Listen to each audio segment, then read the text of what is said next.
Hi, everyone, and happy Pride Month. I'm Paul Wolf, the Senior Vice President of Human Resources for Indeed, the world's #1 job search engine.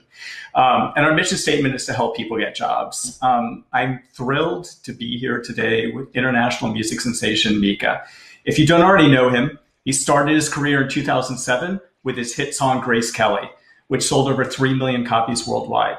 To date, he has sold over 10 million records and has gold or platinum awards in an impressive 32 countries worldwide. As well as being a songwriter and performer, MIKA has designed clothes and accessories, is a writer, illustrator, and artist. And he is currently working on his 4th album while also helping us at Indeed celebrate Pride.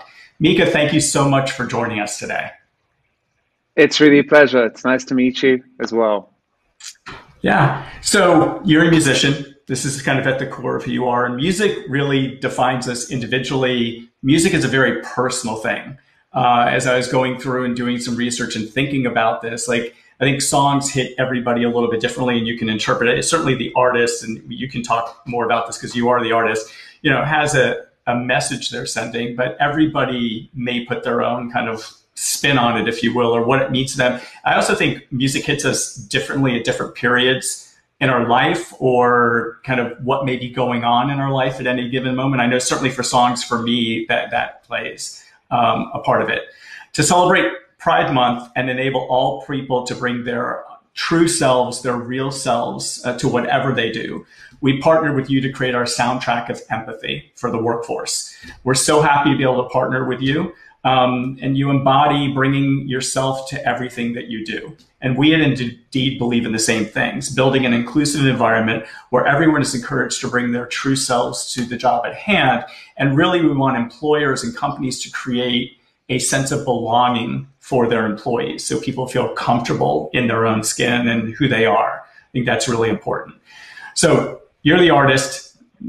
Music plays a massive role in your life, and the creative side of you is clear in all that you do, which I'm a little jealous because I'm not the most creative person. How has the role of music evolved for you, kind of from growing up to now, kind of as you kind of have moved through kind of the parts of your life? Oh my God, that's such a huge question. Well, I think you call me an artist, and it's funny because, in a way, I assume the idea that I'm an artist, but more than anything, I'm a fan. And I think that you should never lose that part of yourself. So before I started making music that then went on to be distributed and stuff like that, I was just a fan. And so music is this form of brilliant medicine that not only fixes you or gives you a hug when you need it, but also inspires you when you're looking for inspiration or gives you courage. So it says so much about the fingerprint of who we are, of our identity, of what we don't share so easily. And that's why it's so fascinating when you ask someone to completely freely put together a playlist and share it with people. It takes a little bit of courage. And so you need to know that you're going to share it with people who will, greet it with open minds. That's really important. But also it's quite fun. It's quite fun to express yourself with other people's music. I think that's really cool. And that's why I enjoy doing this as well. And I love the idea of this title of the soundtrack of empathy, because even for me, I was able to express who I am, or at least a part of who I am in this very moment, using other people's music to do that. And so there's a huge freedom in that because it puts me back to being a fan. And I think everyone can connect with that because sometimes, when we're 15 years old, we put on our headphones and we lose ourselves in our music. Then when life kind of shows up and gets in the way, it's easy to lose that. So it's really good to kind of dive back into that and freely express who you are through music. No, I love it. So yeah, I got your playlist and I looked at it and I'm like, all right, there are a lot, it's eclectic, and mine is a little eclectic too. And I appreciate that. I'm a fan, so we can connect on both being a fan. I was a musician in high school, but have not kept it up. So I can't connect. What did you play, Paul? Maybe. I played baritone, horn, and trombone in our concert. I was about to say, wait, I was going to say you must. I bet you played the trombone. I don't know why. I had this kind of I had this idea of you in a marching band with one of those feather hats. And I Yeah, don't know why. basically, Do not take that. I'll, Okay, good. no, I'm not going to take it the wrong way. I'm proud of my four or You five shouldn't. years in marching band in high school. I grew up in Miami, Florida. I had an amazing band director, and I think that's where I started to get the real connectivity with music through how he approached teaching us, how he approached listening to music. Because there is something, your comment about expressing yourself through somebody else's words. I think there is a freeness to that. I can use somebody else's message or what they're conveying to help somebody else understand a little bit about me versus, and that does still take courage. I will admit when I, sent my playlist over to you, I'm like, oh, he's an artist. I don't want to be judged. It's a variety of different artists and songs from different genres. But it's a freeing thing to be able to tell somebody how you feel, using somebody else's words. And it still takes courage, but maybe not as much courage. And maybe that, especially around Pride, you think we're in the middle of, or almost the middle of June. We celebrate Pride every year at this time around the world. And coming out is such a tough conversation for a lot of people because you don't know how people are going to react. And, music lends this cushion, if you will, to being able to tell, this story about you. So question for you. So you pulled this playlist of empathy together. Mine is songs I've listened to for a very long time, just trying to kind of consolidate them. What was the process that you went through during that, creation of your soundtrack, and we could just talk about some of the songs, but how do they resonate with you? Like, what do they mean to you? Okay. Well, at first I froze a little bit because I've never had to program a playlist for a specific message or to a specific task. So even for me, it was a little bit daunting at first. And then I was just like, okay, eclecticism for me is freedom. I was born in Lebanon to an American Lebanese Syrian family. Then we ended up in Paris. I grew up in France. Then I was educated in London. A lot of my family's in the States, in Miami, like you, in New York. And so I think eclecticism has always been there. And music gave me a way to bind these different cultures in my life together. Because through music, you can weave things together. You're allowed to have one country, one culture influence the other. And but also, as far as the personality, my way of growing up was very much multicultural. There was this kind of my mother encouraged eclecticism. So the idea that being eclectic in your music taste is totally okay. Being eclectic in the way that I write is absolutely fundamental. So I guess I just decided to say, okay, if we are going to take a walk together or have dance and cry together, how can we dance and cry together from the beginning of a playlist towards the end of a playlist, and for you to get to know me a little better, as if we had the most amazing date. I swear to God, that's how I thought. It was like, okay, if this is a date, how would I like this date to go? Because most of the time we can't control how dates go at all. But if this is an imaginary date, and most love songs are about imaginary love, then what would my imaginary date be like? And how do I guarantee it's going to be a really good night? I love that. I won't tell my husband that, or maybe I will tell my husband that. It's interesting you bring up the problem, Paul, is that no. My date, if mine's a date and it's 20 something songs, that's a nice date. You get to know me, a lot. Your date's 5 songs. It's a little bit short, Paul. Fair point. I could have given you a broader glimpse into myself by adding more songs. But it's interesting you bring up dating. So I was the head of HR for Match.com, the dating site for earlier in my career.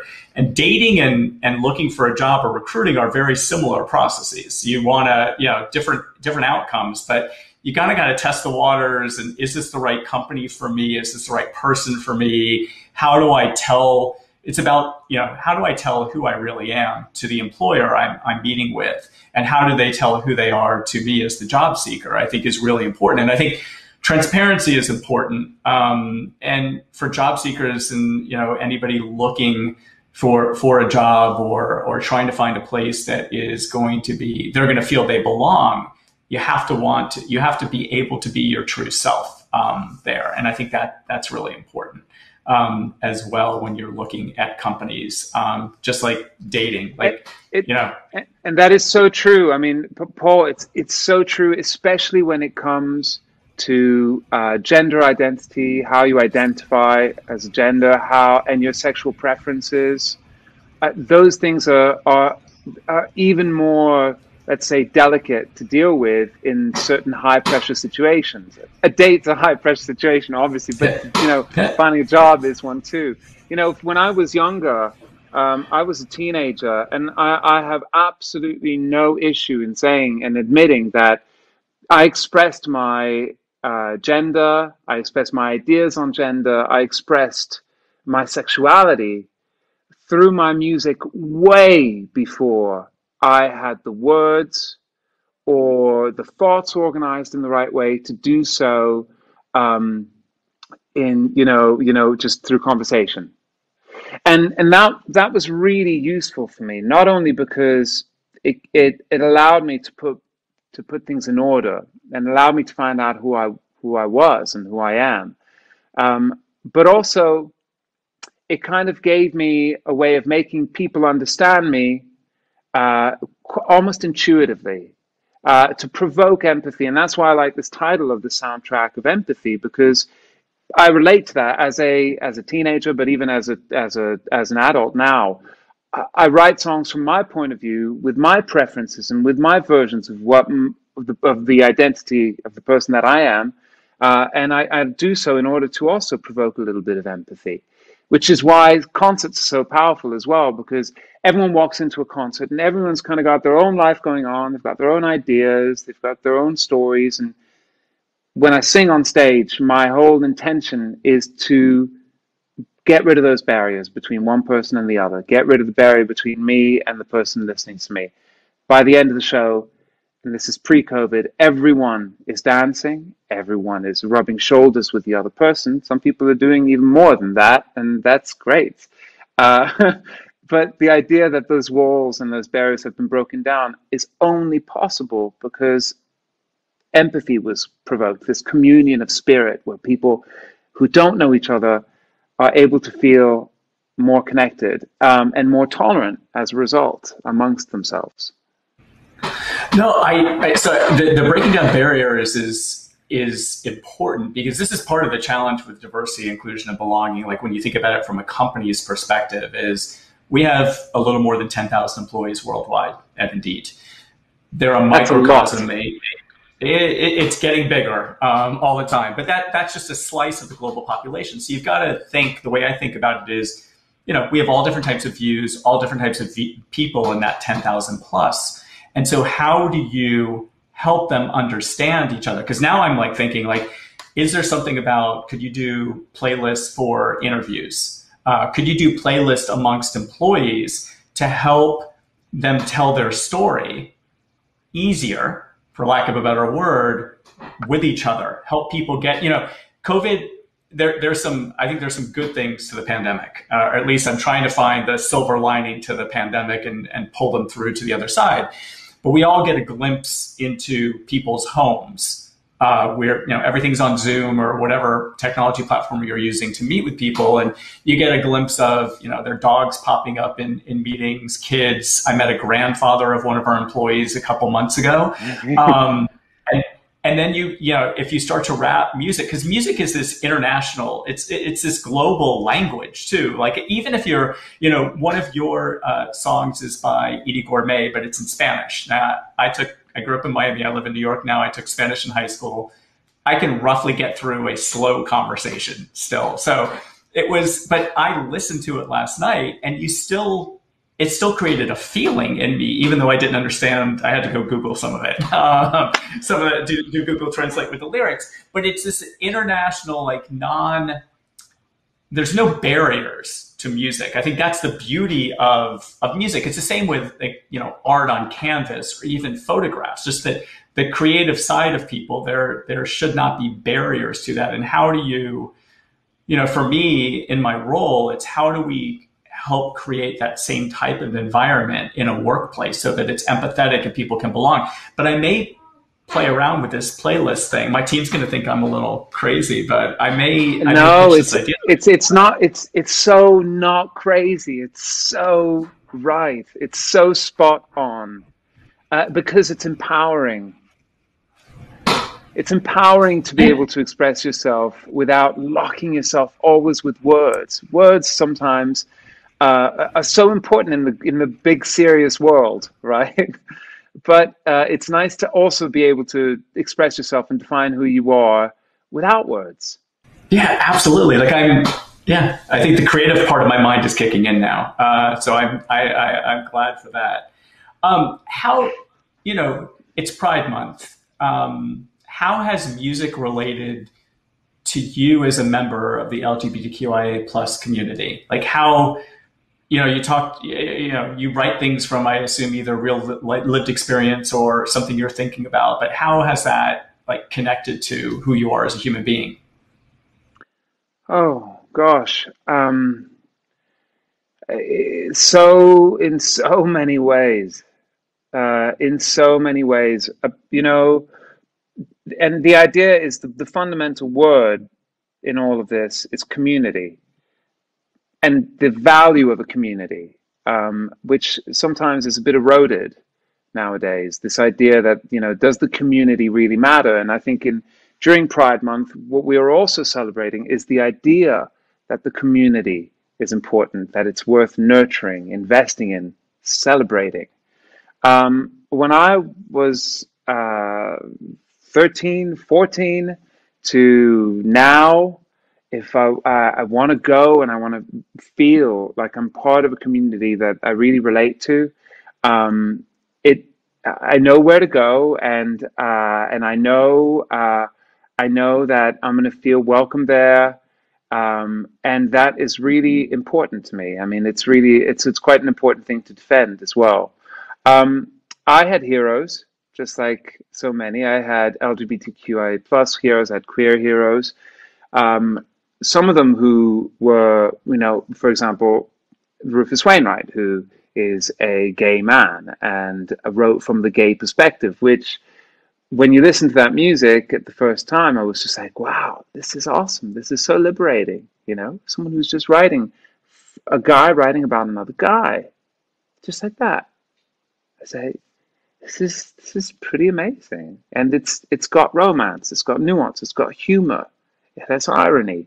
It's just like every other heterosexual love, because predominantly, songs are generally considered to be heterosexual love songs. But it's not always the case, not always the case at all. So for him to be doing it so clearly was very inspiring. At the same time, listening to things like David Bowie, Sinead O'Connor, oh God, I could go on forever. But, even songs from Vampire Weekend, for example. I think that this idea that the gay LGBTQIA plus community is something to be really proud of is really true.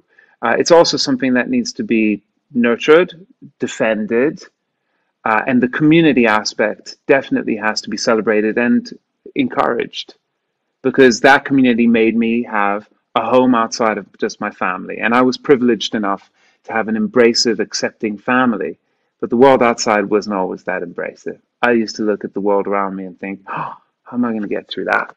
I used to go to school and I was bullied like so many other kids are. And the one thing that was identified in me from such a young age, when it came to bullying, was sexuality.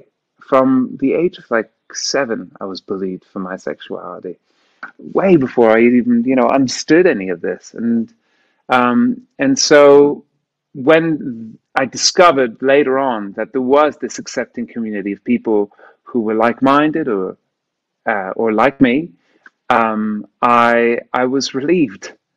I was really freaking relieved. And I was like, okay, it's not just my family and the big mean world. There's another version of it.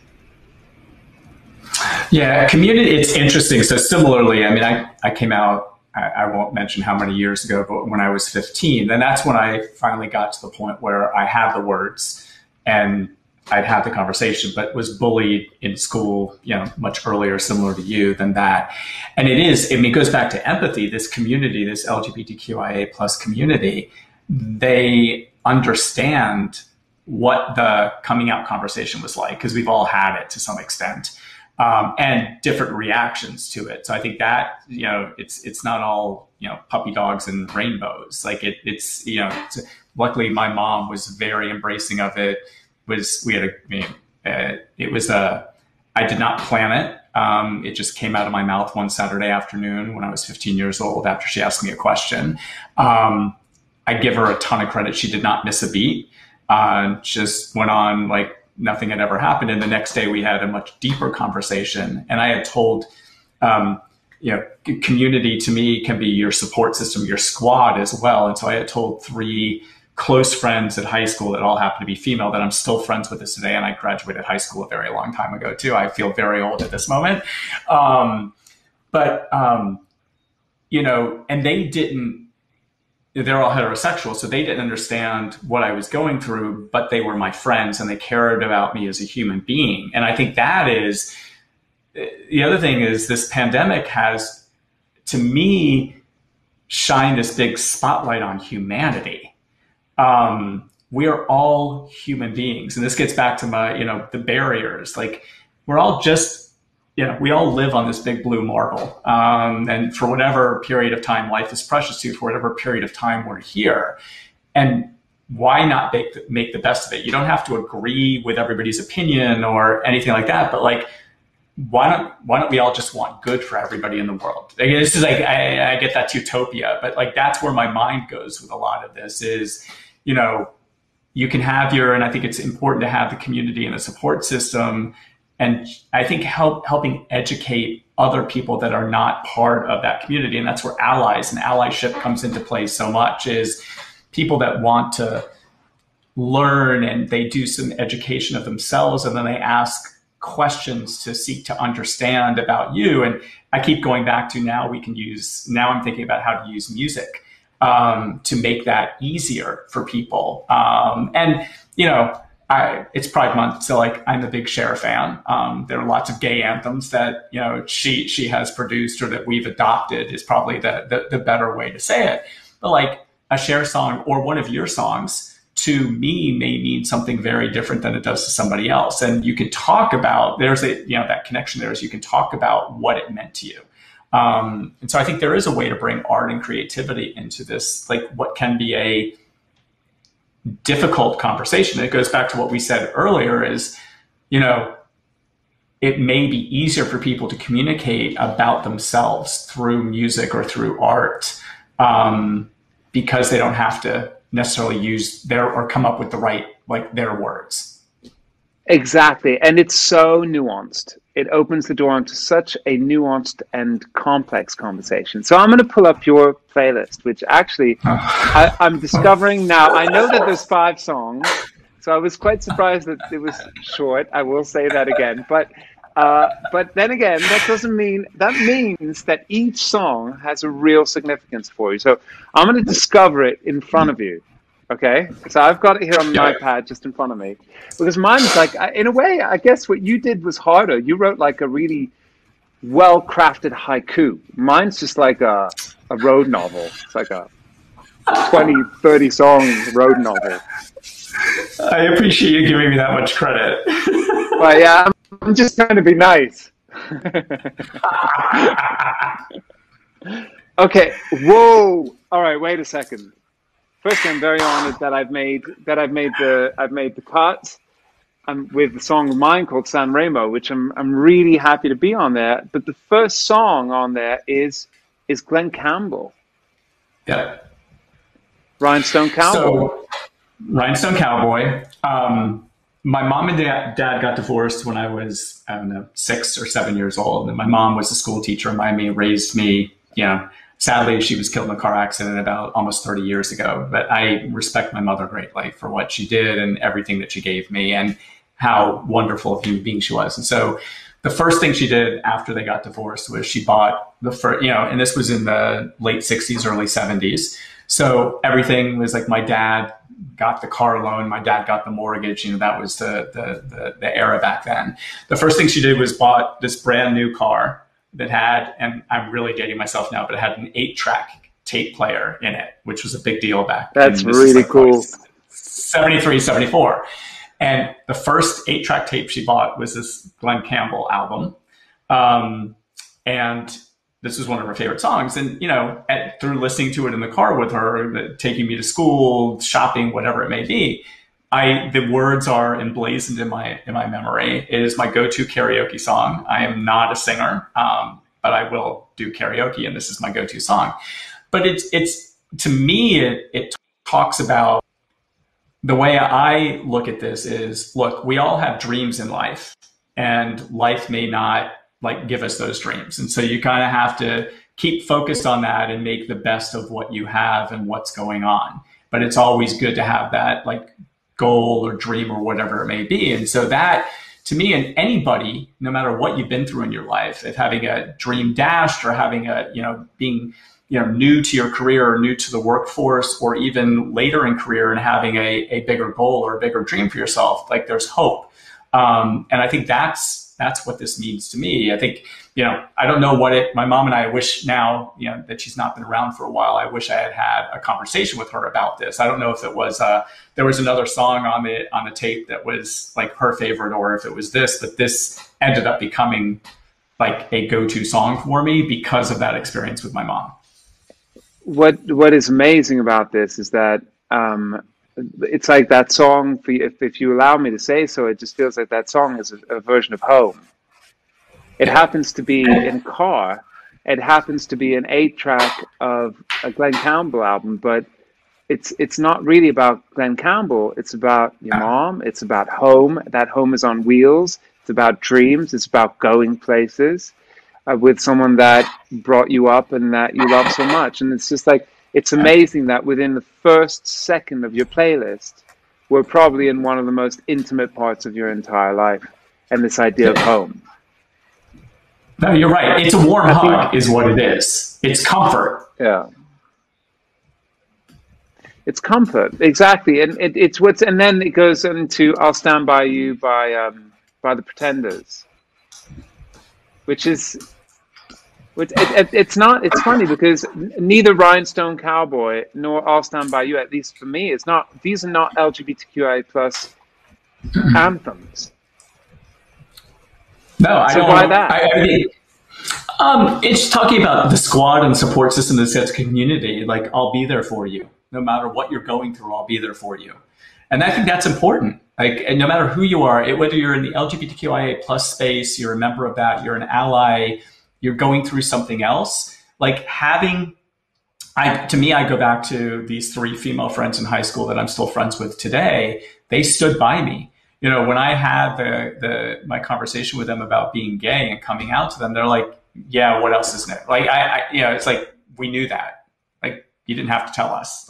We take you for who you are. So they stood by me. And high school is not, for me, it wasn't the best experience being a gay kid, a gay guy in Miami coming out in my junior year in high school. There were this is early 80s. There were, there's plenty of bullying and name calling and other crap that went on. And this group, whether it was a really crappy day or just an okay day or an amazing day, this group has stood by me. And, the fact that we're still friends to this day and still talk pretty regularly, probably have talked more in the last 15 months because we can Zoom all the time, or we could do FaceTime. We could have done this years ago too, but we all just figured that out now. It's amazing. These are tokens of empathy in your own life. Yeah. And it's really very cool. It's very cool to just have these insights. You went from your childhood, so we've seen you as a child. Now we've seen you as an adolescent with this group of of allies that defended you, which only puts more pressure on the fact that you've put my song as third, which is San Remo. Why? Well, to me, it's Pride Month. And so this is who I am. And so if I think about my coming out story or anybody going through that process, like, this is who I am. And it's funny because when I was asked to do this conversation with you, I'm like, all right, I'm going to go do, like any good person, I'm going to Google and do my research. And I listened to a bunch of songs. Some I knew, some were new, I was newly exposed to. And this one stuck with me because my name is Michael. It comes from the album My Name is Michael Holbrook, which is your name. And kind of the being gay and who I am. And so that's, I probably would have chosen it if it weren't Pride Month anyway. But that, to me, maybe this is my gay anthem not on this list. The last one has a bit of like who I am as a gay man associate story with it. So, but I wanted to put that mix in it, and I like your music. So, and I'm not pandering to you. I do like your music. So I decided, like, this is one of, and you've given me a hard time for having 5. You made the short cut of 5.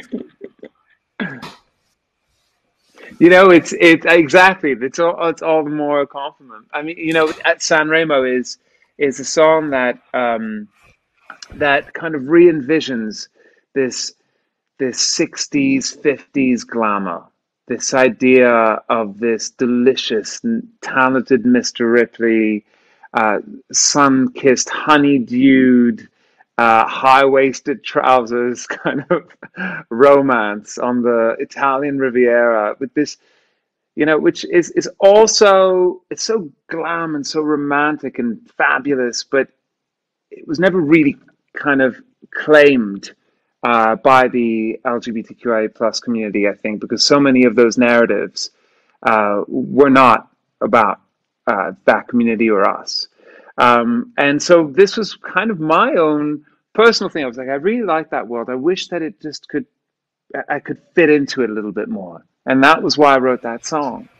And the video as well is a completely a love letter to how I, to some of the issues in that idealized version of life in the 50s and 60s, but some of the things that were unsaid as well around it. Yeah, the video is amazing. But it's interesting because you can go back and look at, like, we've been binge watching a fair amount of television because we've been home for 15 months, my husband and I. We just got done with Downton Abbey. I had not watched it before. But you go, that's the 20s. Yeah, that's the 20s. And there happens to be a character who's a servant in this house that is gay. And the reaction... who happens to be the most good-looking one of the entire cast. Oh, yes.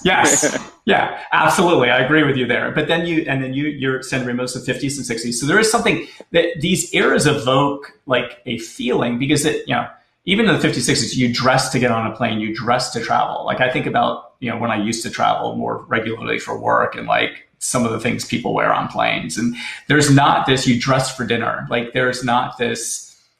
And I think it's been even worse through the pandemic because we've been home. There are lots of articles about wearing sweatpants and t-shirts all day and just being on Zoom. And I'm actually excited. I'm going to the Tribeca Film Festival next week because we partner with Lena Waithe, and we're premiering some films there. And I'm excited to get dressed up. Like, I got a new, suit and I'm ready to go. And I've, like, checked with a couple friends about, like, it's New York. Is this a good New York vibe? But like, there's something about that, but it is, these periods of time also evoke when I think about it purely from a gay man's perspective, it's like the 20s, that was awful. The 50s and 60s was still challenging. Even today, this is a sad state of affairs. It's 2021. It's just, there's still people that you talk to or you still read stories about, a transgender person being killed because of who they were, a, bakery not wanting to create a wedding cake for a gay couple, a same-sex couple that's getting married. It's like, come on.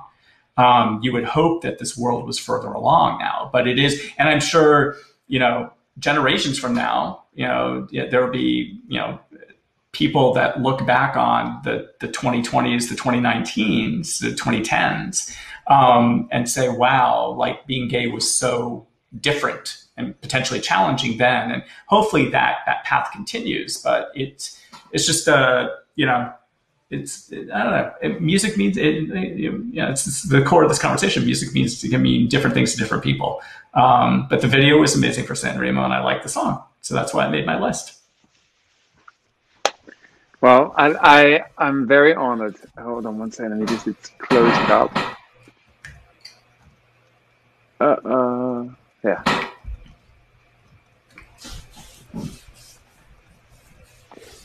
And then we go to Joe South and Cyndi Lauper. So Cyndi Lauper, Time After Time, that's an anthem. It was the Walk 'em out of my first. shoes. Go Go ahead. ahead. I say the Cyndi Lauper one is the first slow dance in a gay club for me. It was playing. At what time and did so they play that song? It was probably like 1 a.m., 1:30 a.m. In what But city? I mean, In what city? In what city? You have to paint the picture Fort- a little bit more. Fort Lauderdale, In Florida. Fort Lauderdale. Okay. The Copa, which is How a old club were that you? does not exist. 22 Okay. at the And Copa, okay. which was by the airport, and it doesn't exist any longer. And actually, I mean, I've only had 2 partners in my life, and this was with my first partner. Wow. And we were only together for 3 or 4 years. My husband and I have been together for 26. It's 26 years later this month. That's amazing. My husband and I actually met at a Starbucks, but our first like date, if you will, was LA Gay Pride in '95. Okay. Okay. You know, I can't imagine Time After Time being played in a gay bar now.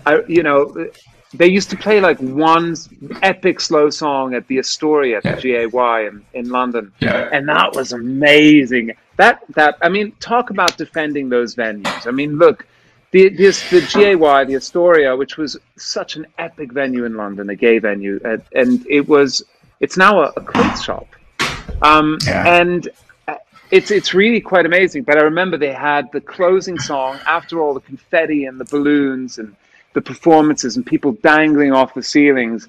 Then they would have this epic slow song to close the night off.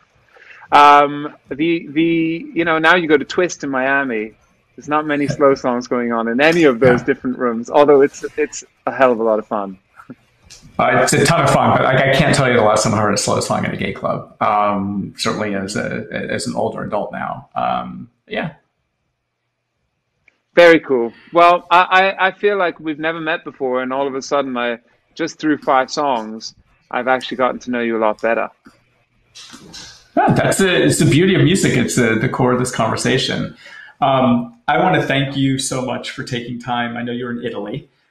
Taking time out of your day to talk on such an important and timely topic. Sharing your playlist with me, I got to get a good sense of you. You did give me 22 songs. I'll own up to the fact that I only gave you 5. We're clear about that. We want to ensure the LGBTQIA plus community has access to resources possible to feel comfortable in their workplaces and to be successful. And these resources can be found at indeed.com/career guide. We also hope those listening will feel empowered to both swap playlists with a colleague. I think that's really interesting. There's something to that. I'm going to go talk to some of my HR colleagues at Indeed and other companies about how do you bring music and kind of playlists to start to break down some of these barriers. We hope that you're going to share them with a colleague and share them on social media. You can use the hashtag soundtrack of empathy. And following the hashtag for even more sharing of playlists. It truly is amazing that we can learn from each other about a single playlist. I'm glad that you got to know a little bit more about me from my short 5-song playlist. I certainly learned about a lot about you. A lot about you. A lot. A lot about you, Paul. A lot. Yeah. It's all the warm hugs, the five warm hugs for me. But I really appreciate our time, Mika. It was great chatting with you, and I will continue to be a fan and enjoy you as an artist. Well, I'm very happy to hear that. Thank you so much. It's been a pleasure. The last thing I want to say is you said that you're excited to get dressed to go to Tribeca, right? So normally in a show, I might do one one outfit or two, maybe, or I'll change a jacket. For the show that I'm preparing for you guys, I'm going to change 8 times.